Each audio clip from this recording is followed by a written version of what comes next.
Hello student, তোমরা যারা ক্যালকাটা ইউনিভার্সিটির আন্ডারে ফিফথ সেমিস্টারের ছাত্রছাত্রী আছো এবং তোমাদের ইতিহাস সাবজেক্টটা মাইনর সাবজেক্ট হিসাবে আছে, তোমাদের জন্য আজকের ক্লাসটা খুবই গুরুত্বপূর্ণ।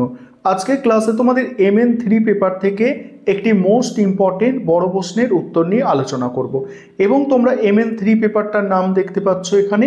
তোমরা যারা অনার্স কোর্সের স্টুডেন্ট এবং তোমরা যারা MDC কোর্সের স্টুডেন্ট, তোমাদের উভয়দেরই MN3 পেপার হচ্ছে এটা।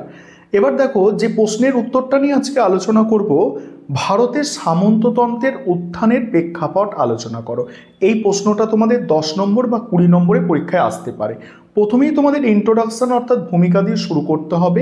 সেখানে কি লিখবে দেখো, প্রাচীন ভারতের ইতিহাসে যুগ বিভাজনের ক্ষেত্রে সামন্ততন্ত্র একটি অত্যন্ত বিতর্কিত ও গুরুত্বপূর্ণ অধ্যায়। ঐতিহাসিক ডি কোসাম্বি এবং পরবর্তীকালে রামশরণ শর্মা মূলত গুপ্ত পরবর্তী যুগে ভারতে এক বিশেষ ধরনের আর্থসামাজিক ও রাজনৈতিক কাঠামোর বিকাশ লক্ষ্য করেন, যাকে তারা ভারতীয় সামন্ততন্ত্র বলে অভিহিত করেছেন। ইউরোপীয় সামন্ততন্ত্রের হুবহু প্রতিরূপ না হলেও ভারতীয় প্রেক্ষাপটে এর উত্থানের পেছনে বেশ কিছু নির্দিষ্ট কারণ ও প্রেক্ষাপট ক্রিয়াশীল ছিল। এবার সামন্ততন্ত্রের উত্থানের মূল কারণসমূহ। প্রথম কারণ কি আছে? ভূমিদান প্রথা ও প্রশাসনিক ক্ষমতার হস্তান্তর। ভারতীয় সামন্ততন্ত্রের উদ্ভবের প্রধান ও অন্যতম কারণ ছিল ব্যাপক হারে ভূমিদান প্রথা। গুপ্তযুগ এবং বিশেষ করে হর্ষবর্ধনের পরবর্তী সময়ে রাজারা পুণ্য অর্জনের জন্য ব্রাহ্মণ মন্দির বা বৌদ্ধ বিহারগুলিকে নিষ্কর জমি দান করতেন, যা ব্রহ্মদেহ বা অগ্রহার নামে পরিচিত। শুধু জমি নয়, দান গ্রহীতাকে সেই জমির ওপর প্রশাসনিক ও বিচার বিভাগীয় অধিকার দেয়া হতো। এর ফলে কেন্দ্রীয় শক্তির হাত থেকে জমির নিয়ন্ত্রণ এবং রাজস্ব আদায়ের ক্ষমতা ধীরে ধীরে স্থানীয় গ্রহীতাদের হাতে চলে যায়। কালক্রমে রাজকর্মচারী এবং সেনাপতিদের বেতনের পরিবর্তে জমি দেওয়ার প্রথা চালু হলে এই ভূস্বামীরা নিজ এলাকায় কার্যত স্বাধীন শাসকের মতো আচরণ করতে শুরু করে, যা সামন্ততন্ত্রের ভিত করে দেয়। পরের পয়েন্ট হচ্ছে বৈদেশিক বাণিজ্যের অবক্ষয় ও মুদ্রার অভাব। ঐতিহাসিক রামশরণ শর্মার মতে গুপ্তযুগের শেষ দিকে রোমান সাম্রাজ্যের পতন এবং মধ্য এশিয়ায় যাযাবর জাতির আক্রমণের ফলে ভারতের আন্তর্জাতিক বাণিজ্যে বড় ধস নামে।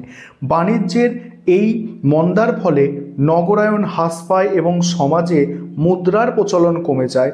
প্রত্নতাত্ত্বিক নিদর্শনে এই সময় উন্নত মানের স্বর্ণমুদ্রার অভাব পরিলক্ষিত হয়।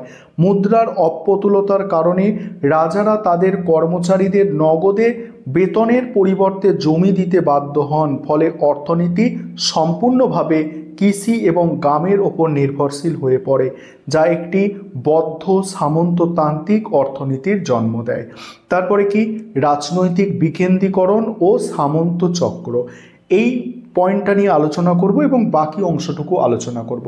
তার আগে যে বিষয়টা তোমাদের বলার আছে, তোমাদের জন্য অনলাইন কোচিং ক্লাস চলছে। তোমরা যারা পেড ব্যাচে অ্যাডমিশন নিতে ইচ্ছুক আছো বা আমাদের থেকে স্টাডি মেটেরিয়াল পারচেস করতে চাইছো, নিচের দেওয়া নম্বরে যোগাযোগ করতে পারো। এবারে দেখো, এই পয়েন্টটা বুঝে নাও। মৌর্য যুগের মতো শক্তিশালী কেন্দ্রীয় শাসন ব্যবস্থা গুপ্ত পরবর্তী যুগে আর টিকে ছিল না। রাজারা তাদের অধীনস্থ স্থানীয় শাসকদের বা সামন্তদের ওপর অত্যাধিক নির্ভরশীল হয়ে পড়েছিল। যুদ্ধের সময় এই সামন্তরাই রাজাকে সৈন্য দিয়ে সাহায্য করতেন।